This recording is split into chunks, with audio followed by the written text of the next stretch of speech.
most traders don't fail because they don't have the right strategies or they don't have the right approach. They fail because they're inconsistent. They have a consistency problem.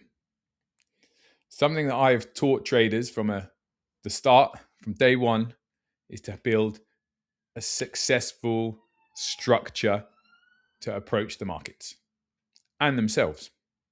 But we'll come on to that later.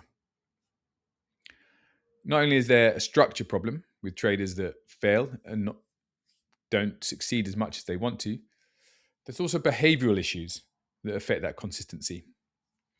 Emotions can start taking over, good and bad, and affecting your implementation of your structure.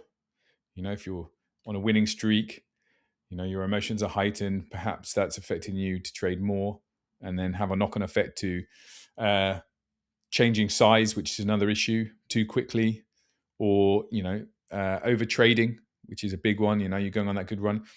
You're supposed to be having a balanced, neutral mindset when you're employing your trading strategies and your process.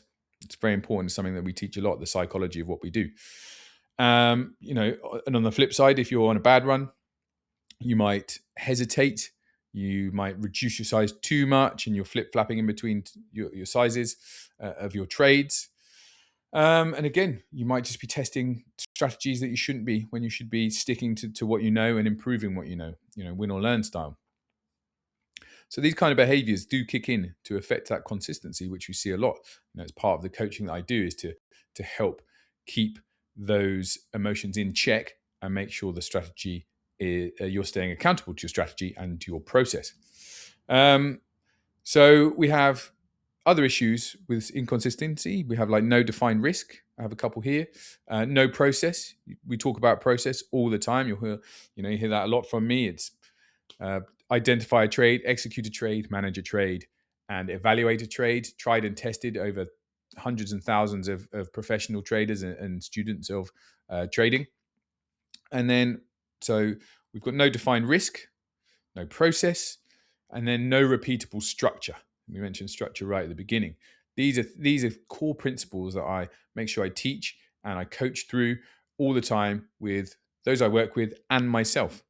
I'm teaching you stuff that I've worked on with client number 0, which is myself, to have a successful trading career. So those pro habits that we move into to remedy those, quite simple, locking down that process. I say it very simply, the 4 steps, but each step has so much embedded in it to learn and understand that it's just the basic 101, right? Understand you've got to identify a trade, then you've got to execute it, manage it, and evaluate it, and then encompass everything you need to in those blocks. Have clear risk rules. Define your exit before you enter. Understand what your downside is. This is very important. We talk about that a lot as well. And then having some structure with your trades, structure with your ideas, structure with yourself and your day. This is important. I talk to a lot of personal trainers at the gym that I go to, and I say, listen, you've got a great working block in the UK where you can work through the mornings, and then you get your quiet point is kind of just late midday till early afternoon. I said, that's the US Open. Your structure, you could be just looking at the markets for an hour to 2 hours every day at like one of the peak times of the whole world's trading calendar. And if you do that every day, you will then understand to master the markets in that time. Have a clear structure. And that's just one example, for example. So, and so yourselves, you could think about it yourself. How can I have some structure to view the markets, understand the markets, and execute a process? Okay, I'm going to leave that with you. So I'm Sam, Teach the World to Trade. If you've enjoyed this and you haven't checked out our Foundations playlist, that might help you out and take you further. And teachtheworldtotrade.com. Check us out. We've got a scholarship coming up in September. We do that every year, if that is of interest to you, to help you out going forward. Okay? As always, see you on the other side.